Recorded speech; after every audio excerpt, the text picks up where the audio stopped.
اعوذ باللہ من الشیطان الرجیم، بسم اللہ الرحمن الرحیم۔ سوالات کا سلسلہ جاری ہے۔ آج پھر وہی پرانا سوال آیا ہے اور ایک لنک بھیج کے مجھے یہ ریفرنس دیا گیا ہے کہ عیسیٰ علیہ السلام کے بارے میں جس مقرر کا میں نے بیان سنا ہے، تقریر سنی ہے، جو عالم صاحب ہیں، الحمدللہ وہ تو یہ قائل ہو چکے ہیں کہ عیسیٰ علیہ السلام جو ہے وہ زندہ نہیں اٹھا لیے گئے بلکہ ان کی وفات ہوئی ہے اور وہ دوبارہ بھی آنے کا کوئی چانس نہیں ہے۔ اب یہ بیان کر کے مجھ سے پھر سوال کیا گیا ہے کہ اب آپ اس پہ کچھ اور تشریح کیجئے۔ میں اس سے پہلے کئی مرتبہ بتا چکا ہوں، کئی مرتبہ سمجھا چکا ہوں، اور یہ بھی ساتھ ساتھ فارمولہ دیتا ہوں ہر بات میں کہ آپ اپنے رب سے خود کانٹیکٹ کیجئے، جو کہ آلریڈی کر ہی رہے ہیں آپ۔ 17 رکعتوں میں سورہ فاتحہ ہر رکعت میں پڑھنے کا جب آپ کو حکم ملا ہے، اللہ تعالیٰ نے بھی 7 مسانی کا ذکر کیا ہے جو بار بار تکرار کے ساتھ آتی ہے، تو آپ جب نماز پڑھ ہی رہے ہیں، پابندی سے نہ پڑھتے ہوں، لیکن جب کبھی بھی کوئی سوال اس طرح کے آپ کے سامنے آتے ہیں تو ضروری نہیں ہے کہ وہی رکعت باندھنا ہے اور وہی کرنا ہے، وضو کرنا ہے اور سجدہ ریز ہونا ہے یا رکوع کرنا ہے۔ آپ جب چاہیں اپنے رب کو بستر پہ لیٹے لیٹے، کھڑے کھڑے، اپنی فیملی میں کھانا کھاتے ہوئے، راستہ چلتے ہوئے کہیں پر بھی پکار سکتے ہیں، کہیں پر بھی یاد کر سکتے ہیں، کہیں بھی اس سے سوال کر سکتے ہیں۔ وہ سروس کبھی بھی بند ہونے والی نہیں ہے، یہ یاد رکھیے۔ تو آپ اپنے رب سے خود کیوں نہیں پوچھتے، خود کیوں کوشش نہیں کرتے؟ چلیے ٹھیک ہے، اگر آپ نے سوال کیا ہے تو میں جواب بھی دیتا ہوں۔ آپ کوئی بھی میٹر پہ، میں آج ایک ایسا فارمولہ دے رہا ہوں آپ کو، کوئی بھی میٹر پہ تحقیق کرنا ہے تو اس کو آپ کی زندگی کے کون سے حصے سے وہ ریلیٹڈ ہے، پہلے اس کا انالیسس کیجئے۔ دیکھیے، آپ کی زندگی 4 حصوں میں بٹی ہوئی ہے، میں کئی بار یہ بھی سمجھا چکا ہوں۔ ایک حصہ آپ کی صرف سوچ سے متعلق ہے، آپ کچھ سوچتے ہیں بھائی، اس کے 2 حصے ہیں، کچھ سوچتے ہیں کچھ مانتے ہیں، یہ سوچنے کا والا حصہ ہے۔ کوئی نہیں جانتا، کوئی نہیں دیکھ سکتا، کوئی نہیں سن سکتا، کوئی مشین اب تک ایسی نہیں بنی کہ وہ آپ کے دل کے رازوں کو نکال لے، آپ کے دماغ کی تھاٹ کو سوچ کے بتا دے۔ وہ صرف اللہ رب العزت جانتا ہے۔ دوسری چیز ہے آپ کے اقوال، آپ کچھ بولتے ہیں، اس کے ساتھ ساتھ آپ کچھ سنتے ہیں۔ یہ آپ کی زندگی کا ایک 25% حصہ ہے، ایک 25% لگا لیجئے، یا اس کو آپ کوئی بھی پرسنٹیج دے لیجئے۔ ایک حصہ آپ کی سوچ اور ماننے سے تعلق رکھتا ہے، ایک بولنے اور سننے سے تعلق رکھتا ہے، ایک آپ کے عمل کرنے سے تعلق رکھتا ہے۔ یا آپ کسی کو کہتے ہیں کہ بھائی پانی پلا دو، کسی نے آپ سے کہا پانی پلا دو، آپ نے پلا دیا، تو عمل کرنا اور عمل کروانا تیسرا حصہ ہو گیا زندگی کا۔ چوتھا حصہ ہے کچھ لکھنے کا، کچھ پڑھنے کا، کچھ علم کا، کچھ نتیجوں کا۔ تو یہ 4 حصوں میں سے پہلے آپ یہ دیکھ لیجئے کہ جو سوال، جو پرابلم آپ کے سامنے آئی ہے وہ کس چیز سے ریلیٹڈ ہے، آپ کی زندگی کے کون سے حصے سے ریلیٹڈ ہے۔ بس آگے آپ کے لیے بہت آسان ہے۔ ایک بات اہم جو سمجھنے کی ہے وہ یہ ہے کہ سوچ جو ہے، ماننا جو ہے، وہ انسان کی زندگی کی بنیاد ہے۔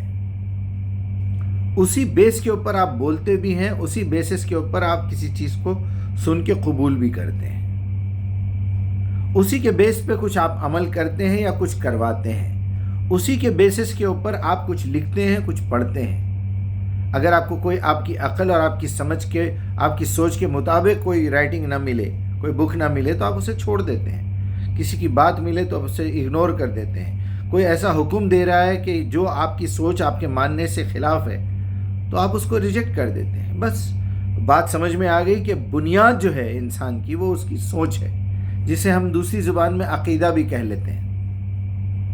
اب یہ جو معاملہ ہے عیسیٰ علیہ السلام کا، یہ معاملہ صرف آپ کی سوچ سے ریلیٹڈ ہے، اس سے آپ کے اقوال کا کوئی تعلق نہیں ہے، اس سے آپ کے عمل کا کوئی تعلق نہیں ہے، اس سے آپ کے لکھنے پڑھنے کا بھی کوئی تعلق نہیں ہے، اس سے آپ کے آخرت میں سوال جواب سے بھی کوئی تعلق نہیں ہے۔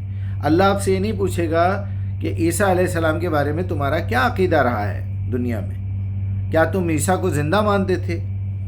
تو پھر یہ کیوں بھول گئے کہ اللہ لا الہ الا هو الحی القیوم، ایسے ہزاروں سوالات اٹھ جائیں گے۔ اچھا میں نے کہا تھا تمہیں قرآن میں، کیسے تم نے یہ مان لیا؟ جی وہ آپ نے فلاں جگہ پہ یہ کہا تھا انی متوفیک و رافعک الیہ، پھر سورہ نساء میں کہا تھا ولا قتلہ ولا صلبہ بل رفع اللہ الیہ، اللہ اس کو اپنی طرف اٹھا لیا ہے۔ بس اتنی بات سے آپ جھوٹے قصے جو آپ کے بڑوں نے کہہ دیے ہیں اس کو مانتے رہیں گے، اس پہ فالو کرتے رہیں گے۔ کیا فالو کریں گے آپ لڑیں گے لوگوں سے، بحث کریں گے۔ ایک بولے گا عیسیٰ زندہ اٹھا لیے گئے، ایک بولے گا نہیں مر کے ان کی لاش کو کہیں اللہ نے غائب کر دیا، لے جا کے کہیں بھی ڈال دیا ہوں گا، دفن کر دیا ہوں گا، کچھ بھی کرا ہوں گا۔ میری زندگی کا کیا تعلق ہے اس سے؟ کہیں کوئی میرے عقیدے میں خلل تو نہیں پڑ رہا ہے؟ اللہ کی وحدانیت، اللہ حی القیوم ہے، وہی زندہ ہے، باقی کوئی زندہ نہیں ہے۔ ہاں یہاں آ کے دکھتی رگ پہ ہاتھ پڑ رہا ہے، وہ یہ ہے کہ میں اللہ کے علاوہ بھی کسی اور کو زندہ سمجھوں تو میرا جو عقیدہ توحید ہے اس میں کہیں نہ کہیں خلل پڑ رہا ہے اور میں شرک میں مبتلا ہو رہا ہوں۔ اگر وہ عیسیٰ کی زندگی ہے وہاں پر تو کیا باپ بیٹے دونوں بازو بیٹھے ہوئے ہیں؟ کیا بولنا چاہ رہے ہیں آپ؟ اس سے تو عیسائیوں کو تقویت ملے گی، وہ لوگ کہیں گے کہ دیکھو تمہاری اپنی کتاب میں لکھا ہوا ہے کہ بل رفع اللہ الیہ، اللہ نے اس کو اپنی طرف اٹھا لیا ہے۔ اپنی طرف اٹھا کے کہاں رکھا ہے؟ پھر وہ باقی کی کہانی بھی مکمل کیجئے۔ وہ تو بولیں گے دونوں بازو بیٹھے ہوئے ہیں کرسی پہ، ایک اللہ کی کرسی ہے وسیع کرسی السماوات والارض، بازو چھوٹا ٹیبل پڑا ہوا ہے جہاں عیسیٰ بیٹھے ہوئے ہیں، کیونکہ وہ آلریڈی بیٹا مان رہے ہیں۔ باپ بڑی کرسی پہ ہے، بیٹا چھوٹی کرسی پہ۔ کیا بولنا کیا چاہ رہے ہیں بھائی؟ کیا بتانا چاہ رہے ہیں آپ؟ اچھا عیسیٰ زندہ ہے تو کیا میں انہیں پکار سکتا ہوں؟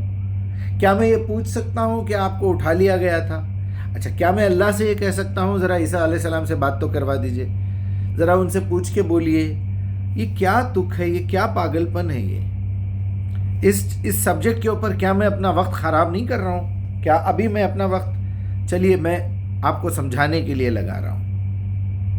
آخر بات کو کہاں سے شروع کیا جائے، کہاں پہ روکا جائے، کہاں پہ ختم کیا جائے، اس سے میرے اقوال پہ کیا اثر پڑتا ہے، میرے عقیدے پہ کیا اثر پڑتا ہے، میرے عمل پہ کیا اثر پڑتا ہے، میرے لکھنے پڑھنے پہ کیا اثر پڑتا ہے۔ اب میں مطمئن ہو جاؤں قرآن پڑھنے کی ضرورت نہیں ہے مجھے، کہ عیسیٰ آئیں گے وہی دنیا کو سمجھا لیں گے، سارے عیسائی مسلمان ہو جائیں گے، سارے مسلمان جو ہے ٹھیک ہو جائیں گے، عیسیٰ جو ہے ایک معمولی امام کے پیچھے نماز پڑھ لیں گے، سارے لوگ یہاں سے بھاگیں گے، ترکی جائیں گے، سیریا جائیں گے، پتہ نہیں کہاں کہاں وہ اتریں گے، وہ ٹرین سے سفر کریں گے، پلین سے سفر کریں گے، حیدرآباد دکن آئیں گے یا کراچی جائیں گے، کہاں پھریں گے وہ؟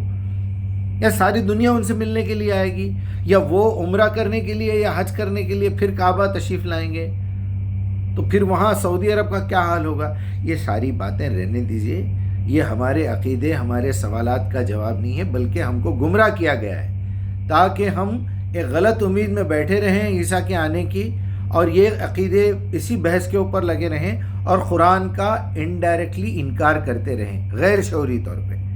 قرآن میں اللہ نے لکھا ہے نا، الہ کے معنی بل رفع اللہ الیہ، بس الہی کے اوپر بس آپ ثابت، اس کے بارے میں کیا کہیں گے آپ؟ انا للہ و انا الیہ راجعون، وہاں بھی الہی ہے نا، وہاں کیا کریں گے آپ؟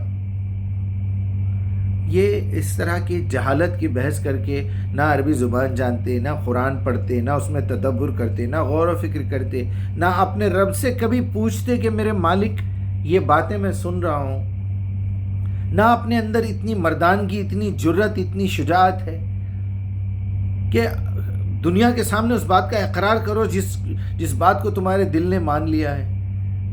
یہ کیا مسخرہ پن ہے، یہ کیا چھچور پن ہے، یہ کیا کمزوری ہے؟ کیا ہم قرآن بالکل دشمن بن گئے ہیں قرآن کے؟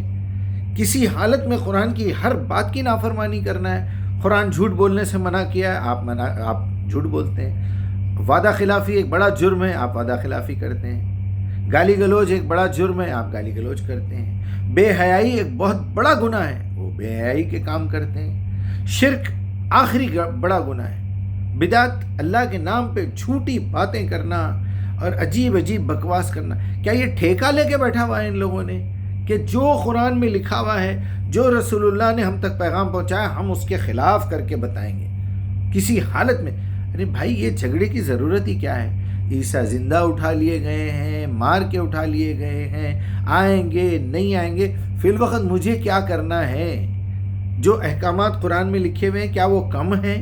کیا وہ ہوم ورک میں نے کمپلیٹ کر لیا ہے کہ میں ایسے سبجیکٹس میں جاؤں جو کہ میرے نہ تو کالج سے ریلیٹڈ ہے, نہ میرے سلیبس سے ریلیٹڈ ہے, جو کورس میں کر رہا ہوں وہ کورس سے ریلیٹڈ نہیں ہے, اس کے نمبر نہ مجھے ملنے والے ہیں نہ میرے نمبر کٹنے والے ہیں. ہاں یہ ضرور ہو سکتا ہے کہ جو اسٹڈیز مجھے اپنی ذمہ داری کے طور پہ کرنی ہے وہ ہے قرآن کو پڑھنا, سمجھنا, غور و فکر کرنا, تدبر کرنا, عمل کرنا, دنیا تک پہنچانا, اخلاص رکھنا, صبر کرنا.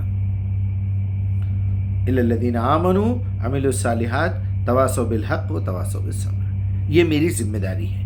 کہیں ایسا تو نہیں کوئی دشمن مجھے اپنی ذمہ داری سے غافل رکھنے کے لیے, دور کرنے کے لیے مجھے ان باتوں میں الجھا رہا ہے؟ یہ کیا تک ہے؟ کیوں ہم بحث کرتے ہیں, کیوں لڑائی جھگڑے کرتے ہیں اس بات پہ؟ میرے پاس ٹائم نہیں ہے بھائی, میرے پاس ٹائم نہیں ہے. مجھے ان فضول باتوں سے کچھ نہیں کرنا ہے. فضول باتیں ہیں یہ.